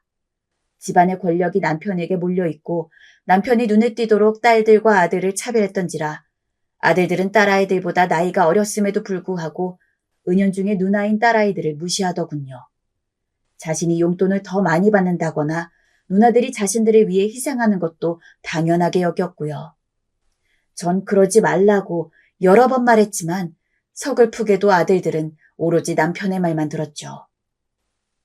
요즘 사람들에게 이런 일이 일어났다면 아마 높은 확률로 이혼을 생각할 텐데 저는 사실 이혼에 대해서는 한 번도 생각을 해본 적이 없었습니다. 그때는 여자들이 다 참고 사는 것이 일반적인 시대였고 이혼을 한다는 것 자체가 무척이나 큰 흠이었기 때문에 괜히 자식들의 인생에 쓸데없는 흠을 남겨주고 싶지 않았죠. 여자라는 이유로 제가 받은 무시를 딸들이 그대로 이어받는다는 것이 참으로 가슴 아팠지만 그래도 딸들은 마음만큼은 강인하게 자란지라 꼿꼿하게 자기가 살 길을 찾아 나갔어요. 그것만이 유일한 위안이었죠. 그렇게 몇십 년을 참았을까요? 남편은 이제 슬슬 은퇴를 하고 싶다면서 하던 사업을 모두 정리를 했습니다. 워낙 사업 규모가 크고 개수도 많았던지라 재산이 어마어마하게 나오더라고요. 남편은 이제 자식들에게 미리 모든 재산을 물려주고 기부도 조금 한 뒤 딱 먹고 살 정도의 돈만 남겨두겠다면서 돌연 저에게 이야기도 없이 자기 멋대로 돈을 나누기 시작했습니다. 그동안 남편의 행동을 모두 참아왔지만 차마 그것만큼은 그냥 넘길 수가 없었어요. 남편이 먹고 살 돈을 번 것은 사실이지만 남편이 돈을 버는 사이 전 6아이들을 키우면서 모든 집안일을 도맡아 했죠. 한평생을 같이 살아온 아내와 상의도 없이 자기 마음대로 모든 재산을 처리한다는 걸 저는 납득할 수 없었습니다. 여보, 아무리 당신이 번 돈이라지만 당신이 돈 벌 때 나는 6애들 키우면서 집에서 한 번도 쉰 적이 없어요. 근데 어떻게 나한테 상의도 없이 마음대로 일을 처리할 수가 있어요? 내가 번 돈 내가 알아서 하겠다는데 그게 당신이랑 뭔 상관이요? 그리고 여자가 집에서 애 키우는 게 당연한 거지. 어디 그래 유세를 떨어? 또 이런 식으로 남자 하는 일에 헛소리했다가는 가만 안 둘 줄 알아? 차라리 애들한테 물려준 돈이나 일정했으면 아무 말을 안 했을 겁니다. 근데 남편은 아들 둘한테만 무려 40억씩 재산을 물려주고 딸들한텐 1억 정도만 재산을 물려줬어요. 심지어 우리 딸들은 아들도 자신들과 똑같이 1억 정도를 미리 받은 걸로 알고 있었어요. 그저 아버지가 웬일이지라는 생각을 했을 겁니다. 저는 차마 그런 딸들에게 남동생들은 40억 받았다라고 말을 꺼낼 수가 없더라고요. 분명 어떤 사달이 날 게 분명했거든요. 그리고 남편은 20억 정도는 본인이 다니던 학교에 장학금이랍시고 기부를 하고 노후자금 10억을 남겨두었습니다. 사실 저는 저희 먹고 사는 거는 상관이 없어요. 노인네 둘이 사는데 10억이 있어서 뭐 하겠습니까? 근데 어떻게 아들 둘한테 40억이나 물려주면서 딸들한테는 1억밖에 안 물려줄 수 있는지 이해가 가질 않았죠. 내 딸들이라서 하는 얘기가 아니라 정말 바르고 올곧게 자라준 애들이에요.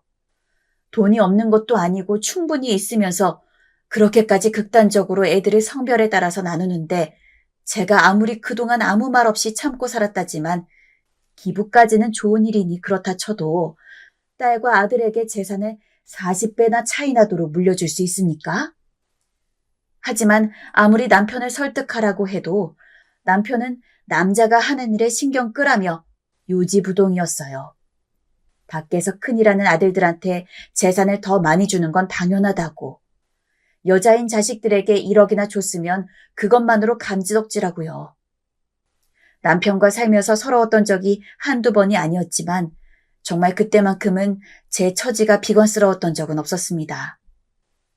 하지만 나이도 있고 아는 지식이라고는 전무한 제가 남편의 행동에 어떻게 대응하기란 무척이나 어려웠어요. 그저 잠이 안 와 수면제를 먹고 마음의 골병만 들어갈 뿐 어느 때처럼 그냥 넘어가는 수밖에 없었어요. 이렇게 행복하지 못한 결혼 생활을 지속하고 있던 저에게 숨쉴 구멍이 생겼어요. 바로 미자라는 친구였습니다. 종종 피로를 풀러 동네에 있는 작은 공중 목욕탕을 갔는데 그곳에서 친해진 친구였죠. 물론 살가운 딸들이 제가 힘든 일이 있을 때마다 이야기를 들어주기도 하고 저한테 먼저 엄마 혹시 힘들고 그런 거 있으면 저희한테 이야기하세요 라고 먼저 말해주었지만 아무리 딸들이 다 컸다고 해도 부모 눈에는 언제나 애기이지 않습니까? 딸들 역시 남편을 좋아하지 않는 편이었지만 아무리 그래도 그렇지 내가 먼저 나서서 남편을 욕하고 내 처지가 서럽다고 이야기를 할 수 없는 노릇이었죠. 덕분에 아무리 지치거나 슬퍼도 어디 말할 곳 없었는데 이 친구에게만큼은 뭐든지 이야기할 수 있었죠. 살면서 집안일 하느라 애들 뒷바라지 하느라 사람 만날 겨를이 없어 변변은 친구 하나 없던 제게 그 친구는 인생 유일하게 생긴 첫 친구라고 해도 과언이 아니었습니다. 저희 사이는 급속도로 가까워졌고 목욕탕에서 쌓은 인연은 목욕탕을 넘어서 저나 혹은 그 친구네 집으로 이어졌어요.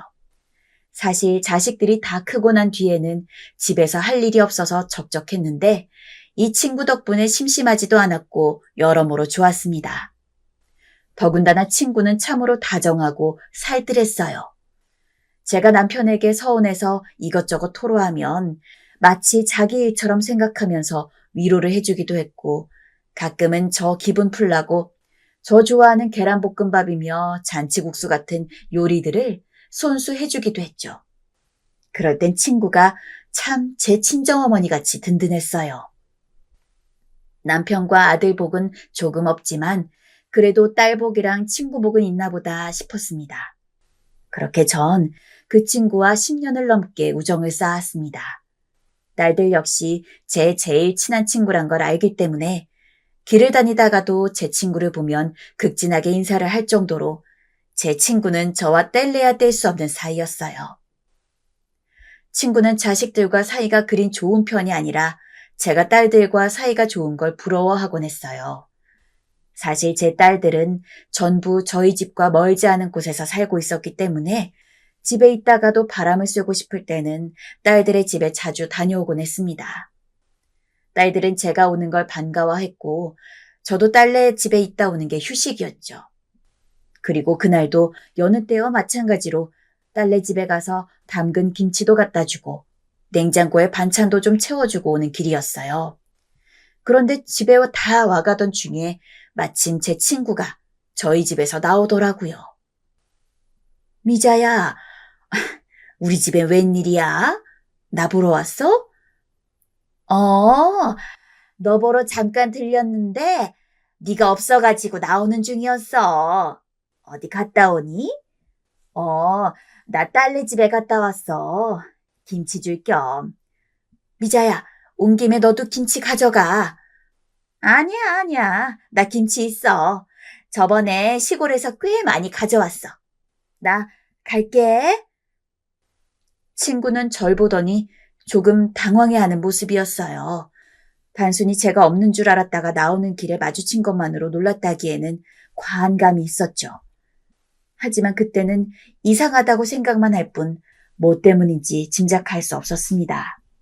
친구에 대한 의문은 금방 사라졌지만 그 시점 저는 남편 때문에 또 골머리를 썩고 있었습니다. 은퇴한 후에는 제법 집에 붙어 있나 싶던 남편이 갑자기 밖으로 나가기 시작했기 때문이죠.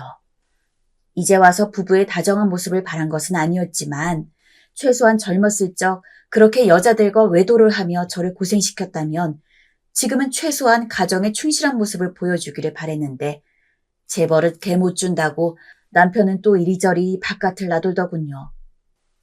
저에게 다른 여자를 만나는 건 젊었을 때부터 숨기지 않았기 때문에 굳이 공을 들여 알아보지 않아도 쉽게 알 수 있었죠. 그런데 한창 젊은 시절보다 다 늙어 밖을 나다니는지라 제 속은 까맣게 타들어가는 것만 같았습니다. 그럴 때마다 저는 친구에게 하소연을 하는 식으로 어떻게든 묵은 감정을 추스렸어요. 미자야, 정말 속상해 죽을 것 같다. 어쩜 인간이 변한 게 하나 없는 거니? 저 나이 됐으면 정신 차리고 살 때도 됐는데 젊었을 때랑 똑같아. 이러다가 내가 제명에 못 살 것 같아. 네 처지도 참 안쓰럽다. 그래, 그냥 걔만도 못한 인간이라 생각하고 살아. 그냥 없는 셈 치고 살라고. 너는 그래도 딸들이 있잖아. 나도 있고. 고맙다, 미자야. 친구는 절 온갖 말들로 위로해 주었지만 제가 하도 우울해하고 밤에 잠도 못 자자 저를 가장 이해해주는 첫째 딸은 손주도 볼 겸 저희 집에 한 일주일 정도 와 있으세요, 엄마. 하고 권했습니다. 처음엔 딸에게도 미안하고 이서방 눈치도 보여 거절했지만 마음이 너무 울적하다 보니 자꾸 첫째 딸 생각이 나더라고요. 그러던 어느 날 남편이 저녁 밥상을 앞에 두더니 인상을 팍 찌푸렸습니다. 아니, 맨날 풀떼기만 주면 어쩌자는 거야? 배 기름칠도 좀 해야지. 이제 늙어서 반찬하기 귀찮아? 간은 또 왜 이렇게 안 맞아? 이럴 거면 음식하는 사람을 써. 당신 집안일한 지가 몇 년인데 이거 간 하나 못 맞춰? 맛대가리가 없어, 맛대가리가. 당신이나 먹어. 에이? 남편의 건강을 생각해서 일부러 조금 싱겁게 샐러드며 뭐며 몸에 좋은 나물들로 음식을 한 거였는데 남편은 또 상처되는 말들로 제 마음을 후벼 팠습니다. 그러면서 제가 정성껏 만든 음식들을 뒤집어 엎어버리는데 정말 열이 올랐어요. 근데 거기서 남편에게 뭐라고 하면 또 몇 시간이고 싸움이 이어질 것 같아 그냥 한숨 한번 쉬고 바닥에 널브러진 무말랭이며 명이나물들을 주섬주섬 주워 담는데 갑자기 눈물이 줄줄 흐르덥디다. 우는 걸 들키기 싫어 저는 그 길로 방으로 들어가 숨을 죽이고 울었습니다. 남편은 그 사이에도 밖에서 TV를 보며 껄껄 웃고 있는데 정말 이러다간 이혼이라도 할 듯 싶어 그 길로 짐을 싸서 첫째 딸네 갔습니다. 엄마, 웬일이에요 이 밤에? 미안하다 정이야. 나 일주일만 지내도 되지? 그럼 당연하죠. 얼른 들어와요. 아버지가 혹시 또 뭐라고 했어요? 첫째 딸 정희는 문 앞에 서 있는 절 보자마자 바로 낌새를 눈치채고 남편 얘기를 꺼냈지만 전 아니라고 말하곤 손주 곁으로 가 어여쁜 손주 얼굴을 보며 서글픈 마음을 잠시나마 풀었습니다. 첫째 딸 역시 제 마음을 알아채곤 과일과 맛있는 음식들을 내오며 기분을 풀어주려 했어요. 그때부터 저는 힘이 들 때마다 가까운 첫째네로 도피했습니다. 그리고 첫째네에 갈 땐 거의 일주일에 하루 이틀은 꼭 친구를 만났기 때문에 친구에게 한 일주일 정도 손주들 보러 다녀오니 한동안 못 만날 거라고 이야기를 해두곤 했습니다. 그럴 때마다 친구는 저를 안쓰러워하며 너 안 그래도 남편 때문에 고생 많은데 요양할 겸 잘 쉬다 와 라고 말해주더군요. 역시 친구밖에 없다는 생각을 하며 저는 딸네 집으로 향했습니다. 여느 부모 자식들이 그렇듯 자식들이 결혼을 하고 나니까 아무리 가까이 살아도 사실상 명절 때 아니면 얼굴 보기가 힘든지라 손주놈들은 가끔 얼굴을 볼 때마다 아주 쑥쑥 자라있더라고요. 애들 가지고 놀라고 장난감을 바리바리 싸서 가니까 첫째는 엄마 뭐 이런 걸 사왔어요 라면서도 내심 기분이 좋은 눈치였습니다. 가면서도 내 딸이야 그렇다 치고 사위가 저를 좀 불편해하지 않을까 싶었는데 그런 기색 하나 없이 너무 잘 반겨줘서 고마웠네요. 그렇게 하루, 이틀, 사흘, 나흘 지내다 보니까 확실히 집에만 있을 때와는 기분이 달랐습니다. 남편 얼굴을 보지 않는 것도 좋았고 딸이 워낙 저를 데리고 이곳저곳 자주 구경시켜준 덕분에 마음이 많이 풀리더라고요. 하지만 그러면서도 빨리 집에 가야겠다는 생각을 했던 것 같습니다. 미운 정도 정이라고 남편은 제가 밥을 차리지 않으면 쫄딱 굶는 성격이었기 때문에 미련하게 밥도 제대로 못 챙겨 먹고 있을 거라는 생각이 드니 마음이 괜히 찝찝했지요. 정이야, 엄마 이제 슬슬 집에 가봐야겠다. 아직 일주일도 안 됐는데 벌써 가세요? 혹시 불편한 거 있어요, 엄마? 불편하긴 무슨. 내가 네 덕분에 어제 노래방도 갔다 왔잖아. 오랜만에 흥나고 좋더라. 근데 나는 좋은데 오히려 너나 이서방이 나 때문에 불편한 거 아닌가 싶다. 아유, 엄마 불편하게 뭐가 불편해요. 남편도 괜찮다고 그러고 저도 엄마 봐서 좋은걸요? 그렇게 말해주니 마음이 편하긴 한데 자리를 오래 비웠으니 이제 집에 가서 집안일도 하고 네 아빠 밥도 차려주고 그래야지. 네 아빠 알잖니? 나 없으면 또 밥 굶고 집에서 TV만 볼 거. 첫째는 제가 남편 밥을 차려주러 간다고 사니 아쉬운 기색을 내비쳤고 저도 그런 첫째의 마음을 아는지라 등을 토닥여주다가 예정보다 일찍 집에 돌아가게 되었습니다. 집에 찬거리가 없을까봐 시장도 들러서 이것저것 반찬 만들 재료도 사고 하다 보니까 저녁이 가까워지길래 부랴부랴 집으로 향했죠. 근데 문을 여는 순간 인기척 소리가 들렸습니다. 어쩐지 조용히 다가가야 할 것만 같은 기분이 들어서 저는 손에 든 봉지 소리라도 날까봐 조심스럽게 한 걸음 한 걸음 걸었죠. 근데 이상하게 남편과 제가 쓰는 방문이 아주 작은 틈을 제외하고는 닫혀 있었습니다. 남편이 열이 많아 평소 늘 문을 열고 생활하기 때문에 한 번도 문을 닫은 적이 없어서 무슨 일인가 싶어 좁은 틈새로 슬쩍 방 안에 들여다보았죠. 그런데 너무 충격적인 장면이 제 눈앞에 펼쳐져 있었습니다. 남편이 제 절친한 친구와 같은 방에 함께 있었던 거였죠. 저와 목욕탕에서 처음 만나 10년이 넘게 제 이야기를 들어주던 친구, 바로 미자였습니다. 남편과 친구에 대한 배신감으로 머리가 새하얘졌습니다. 마음 같아서는 당장 들어가서 이게 무슨 일이냐고 고래고래 악을 쓰고 소리를 지르고 싶었는데 이상하게 그럴 수 없었고 오히려 제가 집에 들어온 것을 들키지 않기 위해 다시 조심스럽게 밖으로 향했죠. 집에서 멀리 떨어진 공원까지 가고 난 뒤에야 그제야 바닥에 엎어져 눈물을 흘렸던 것 같습니다. 새삼 남편에게 무슨 기대가 있었나 싶으면서도 차마 제 제일 절친한 친구와 그런 꼴을 하고 있는 걸 보니 가슴이 조각나는 것처럼 아파왔고 제 처지가 너무도 비참했어요. 지금까진 남편의 외도 상대 얼굴을 본 적이 한 번도 없었습니다.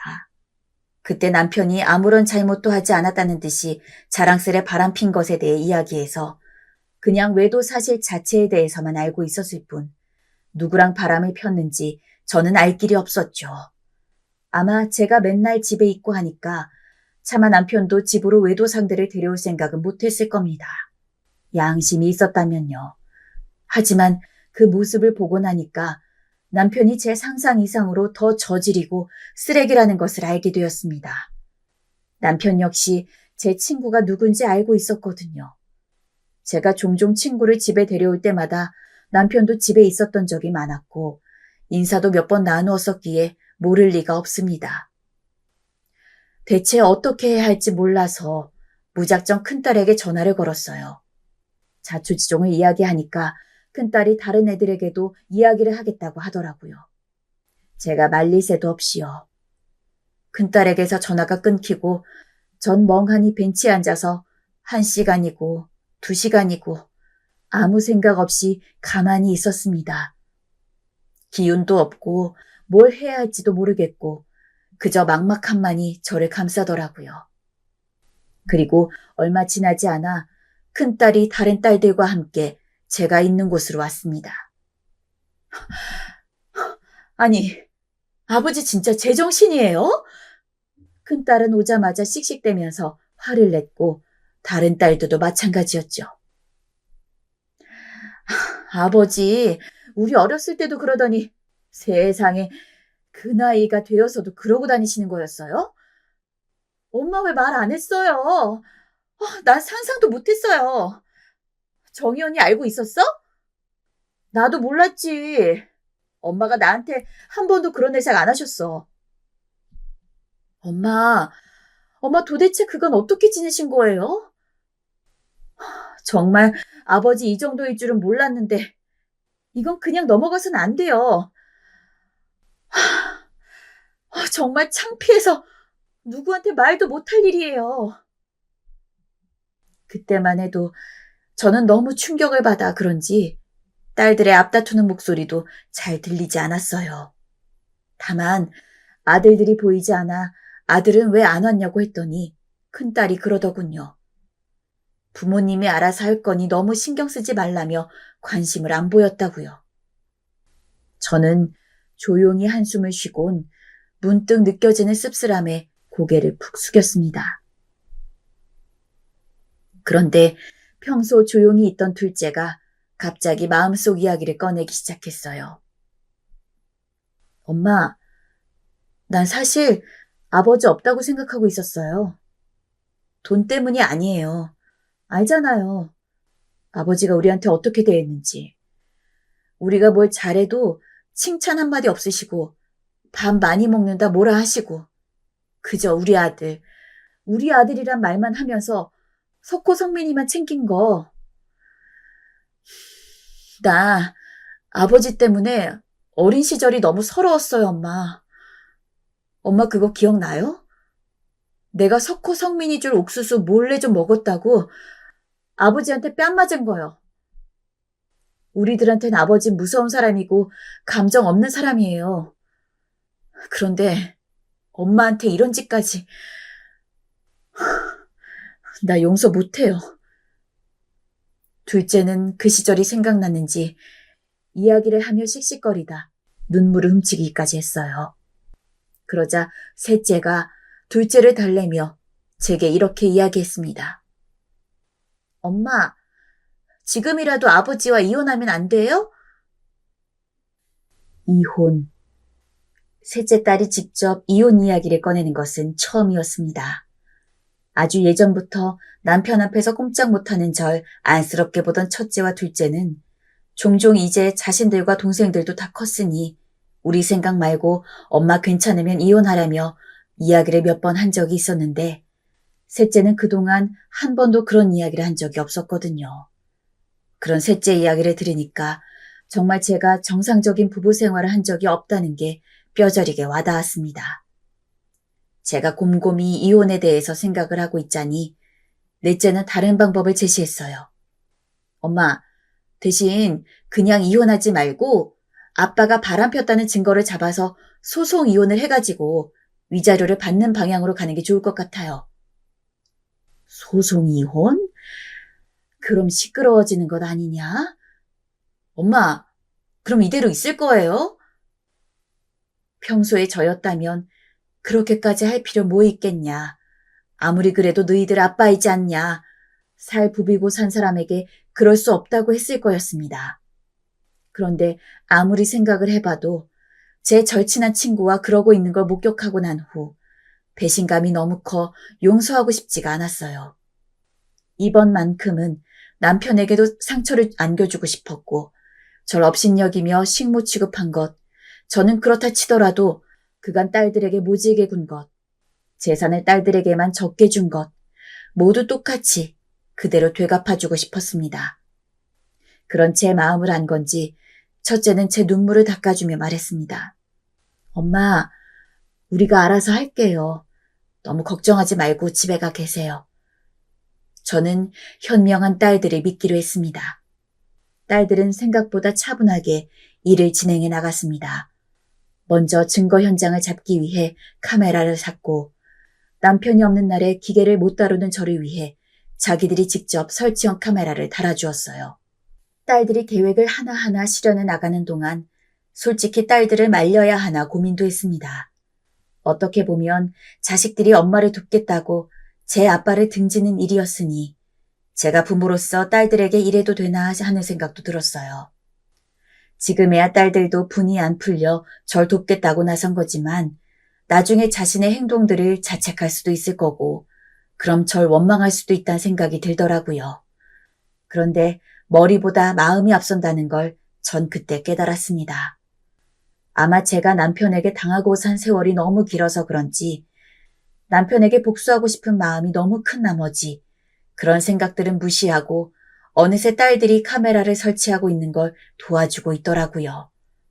대신 남편이 눈치채지 못할 위치에 조용히 카메라를 달고 난 후 저는 딸들에게 말했습니다. 엄마를 생각하고 도와주는 건 고맙다고요. 근데 니들 중에 혹시나 이 일을 원치 않는 사람이 한 사람이라도 있다면 엄마는 이런 짓 안 할 거라고요. 그랬더니 딸들이 단호한 얼굴로 말했습니다. 엄마, 그간 엄마가 얼마나 힘들게 살아왔는지, 얼마나 아빠한테 당하고 살아왔는지 알아서 그래요. 어렸을 때 저희가 제일 슬펐던 게 뭔지 알아요? 엄마가 우는 거였어요. 매일 할머니 등살에 못 이겨 울고 외도하는 아빠 때문에 울고 그런 엄마가 너무 불쌍해서 엄마가 울면 저희도 잠 못 자고 따라 울곤 했어요. 지금이라도 이렇게 엄마를 위해 할 수 있는 일이 있어서 오히려 다행이에요. 딸들이 그때 제게 건넨 말은 너무나 제 마음에 다가왔고 전 그날 딸들의 얼굴을 보며 마음을 굳히게 됐습니다. 그리고 며칠 뒤 저는 남편에게 첫째 딸 집에 갔다 오겠다고 한 뒤 일주일 후 집에 돌아와선 카메라를 확인했습니다. 카메라를 확인하기 전까지 어떤 장면을 보더라도 동요하지 않을 거라고 마음을 단단히 먹었지만 얼마나 떨리던지 한참을 숨을 고르고 고르며 마음을 다진 후에야 카메라 버튼을 누를 수 있었어요. 그리고 그 속에 담긴 장면들은 역시나 너무도 충격적이었어요. 온몸에 소름이 끼치면서 당장이라도 영상을 끄고 싶었어요. 아니면 눈을 감던가요. 허나 조금 더 지켜보다 보니 영상 속 남자, 내 남편이란 작자가 정말 짐승이었구나. 난 여태껏 짐승과 함께 살았구나 하는 생각이 들면서 마음의 어지러운 부유물들이 가라앉는 느낌이 들었습니다. 지금까지의 내 인생이 한 줄로 정리되는 느낌이었어요. 심지어 그들의 대화는 더 가관이었습니다. 근데 숙자는 정말 모르는 거 맞죠? 그럼 모른다니까. 내 마누라지만 눈치가 정말 없어. 얼마나 둔한지 모른다니까. 암튼 걘 절대 몰라. 그런 것 같긴 하더라고요. 전번날 걔 집 앞에서 만났는데도 김치 가져가란 얘기를 하더라니까요. 우리가 3년간 이러고 있었단 건 상상도 못하겠죠? 하늘이 노래졌죠. 절 모욕하고 수치스럽게 만드는 대화들. 심지어 3년이란 시간 동안 이어져 왔던 외도. 당장 이 추악한 두 년놈들을 불러서 뺨이라도 한 대 때려주고 싶은 마음이 치솟았어요.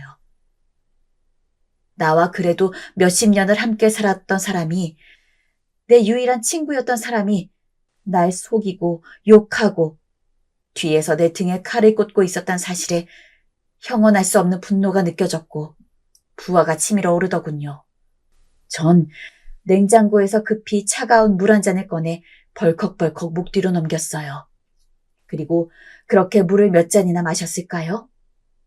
정신없이 차가운 물로 속을 달래고 나서야 전 어차피 법적으로 해결할 것이니 손 날리는 것도 아깝다고 그냥 욕본 셈 치자고 생각하며 어렵게 화를 가라앉혔어요.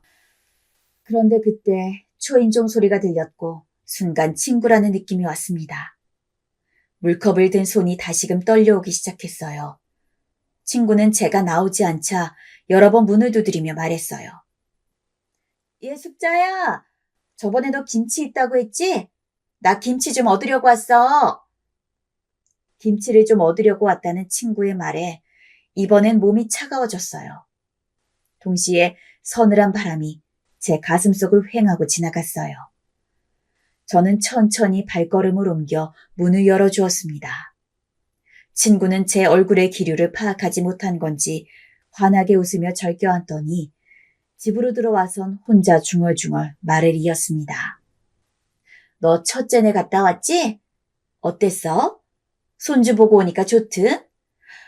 아휴, 나도 이참에 손주 보러 가야겠다 싶더라. 못 본 지가 너무 오래돼서 그런가 얼굴도 가물가물해. 아, 숙자야. 우리 주말에 목욕탕 눕고도 좀 가자. 잠을 잘못 자서 그런가 허리가 영 불편하다. 네가 좀 때도 밀어주고 해다오.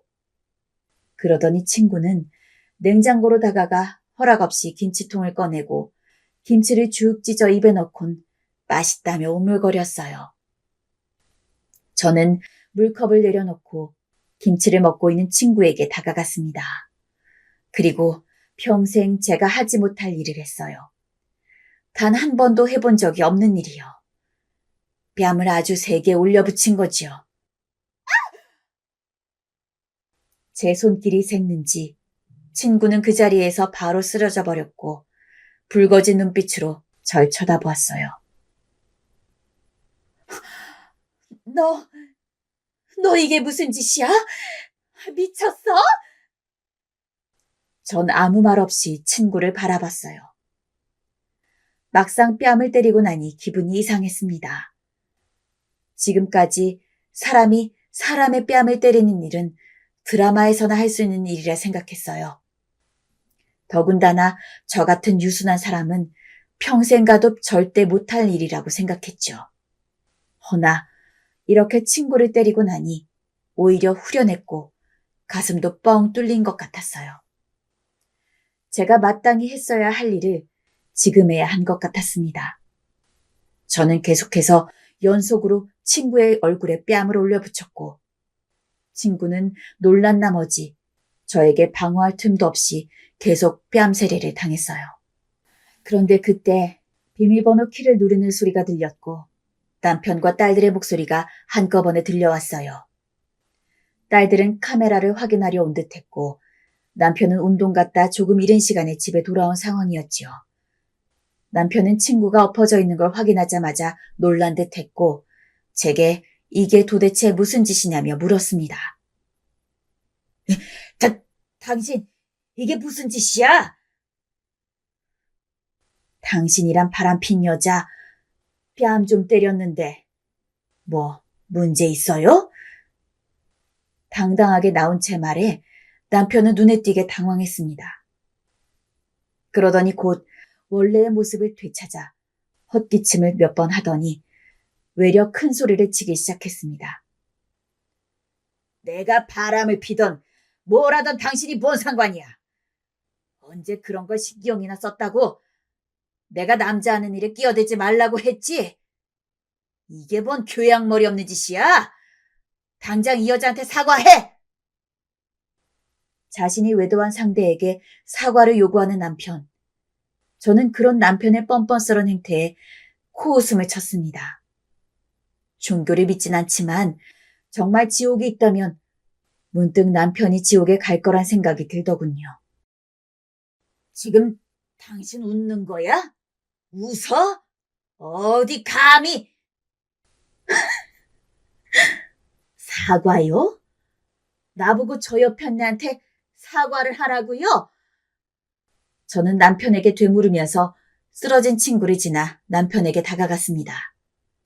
제 손엔 김치가 담긴 반찬통이 있었죠. 전 그 반찬통을 그대로 남편의 까진 머리 위에 엎어버렸어요.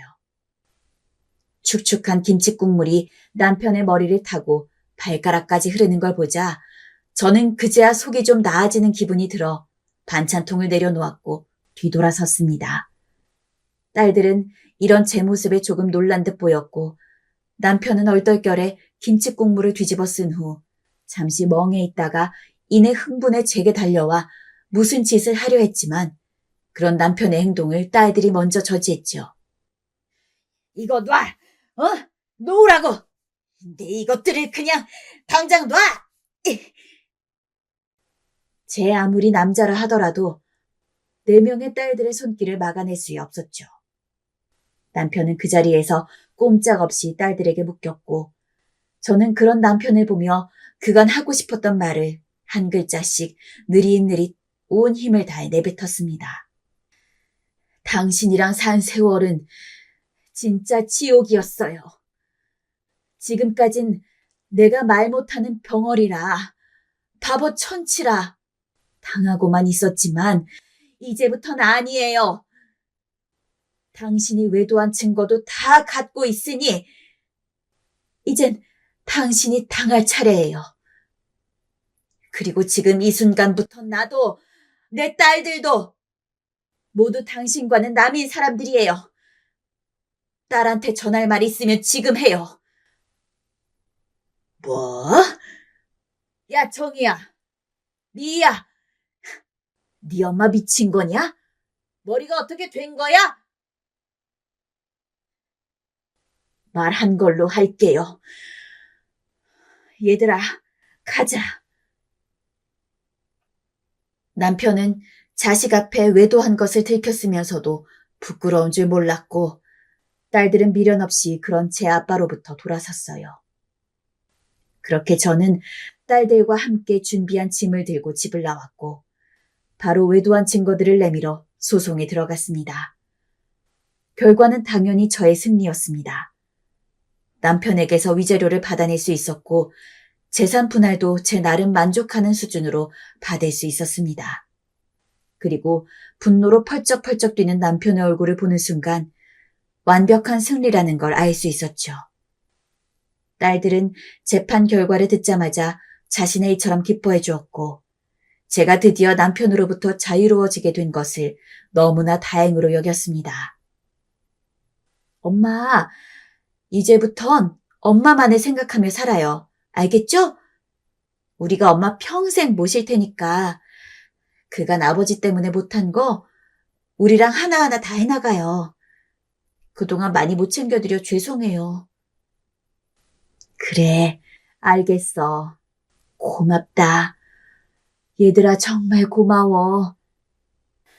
끝까지 절 위로해주며 제 곁에 있어주려는 딸들에겐 고마운 마음이 너무 커 고맙단 말 외엔 다른 말이 나오지 않았네요.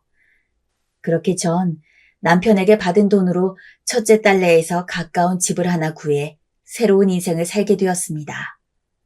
남편과 사느라 갖지 못했던 새로운 취미도 가지고 딸과 함께 운동도 하고 서점에 가서 책도 읽으면서요. 평소 해보고 싶었던 도예를 배우기 시작했는데 얼마나 재밌는지 몰라요. 제가 직접 만든 그릇과 컵들을 딸들에게 주는 재미도 쏠쏠하고요. 딸들은 진작 엄마가 이렇게 살아야 했다면서 귀찮을 정도로 절 가만두지 않네요. 평일엔 같이 운동하자, 주말엔 등산을 가자 하면서요. 입 밖으로 노는 것도 지친다고 고만 괴롭히라고 말했지만 내심 이런 딸들이 있어 하루하루가 귀하고 소중한 나머지 시간 가는 게 아까웠어요. 지금껏 살면서 이런 자유와 기쁨을 누려본 적이 없던 터라 가끔은 내가 이렇게 행복해도 되나 하는 생각도 들었고요. 그래도 자격이 있겠지. 지금껏 시집살이에 남편, 자식 뒷바라지에 내 인생은 없었으니 이젠 내 인생을 좀 누리고 살아도 되겠지 생각하며 딸들과 하루하루를 보냈던 것 같아요. 하지만 아직까지 해결되지 않은 문제가 하나 있어요. 바로 재산 문제 때문에 딸들이 아들들과 유류분 소송을 이어가게 된 것이죠. 요즘은 이 소송 문제로 속이 착잡합니다. 딸들 입장에서는 당연히 할 수 있다고 생각을 하고 저도 남편 같이 살아오며 딸들이 아들들에 비해서 얼마나 차별 대우를 받았는지 알고 있었기 때문에 마음으로는 충분히 이해를 했어요. 하지만 그런 한편으로도 아들들 역시 제 배 아파서 낳은 자식들이고 애초에 남편이 행동을 똑바로 했다면 자식들끼리 이렇게 얼굴 붉힐 일이 없었을 거란 걸 알기 때문에 마음이 안 좋습니다. 제 선에서 아들들을 설득해 보려고 했으나 원체 고집이 강한 놈들이라 들어먹질 않네요. 정말 갈 때까지 가보려는 것 같아 제가 뭘 더 어찌해야 될지 모르겠어요. 애들이 아주 어릴 때를 제외하고는 바람잘 날이 없었던 집안인지라 하루빨리 모든 일들이 마무리되어서 다시 한번 사이좋은 자식 관계로 돌아갔으면 좋겠는데 제가 행복하게 사는 것보다도 제 자식들이 아무런 탈 없이 행복한 게 중요한데 이런 제 소망이 과한 건지 일이 해결될 기미가 보이지 않네요. 부디 깔끔하게 일이 마무리되기를 빌어주세요. 그렇다면 후기를 전하러 올게요. 긴 이야기 들어주셔서 감사합니다.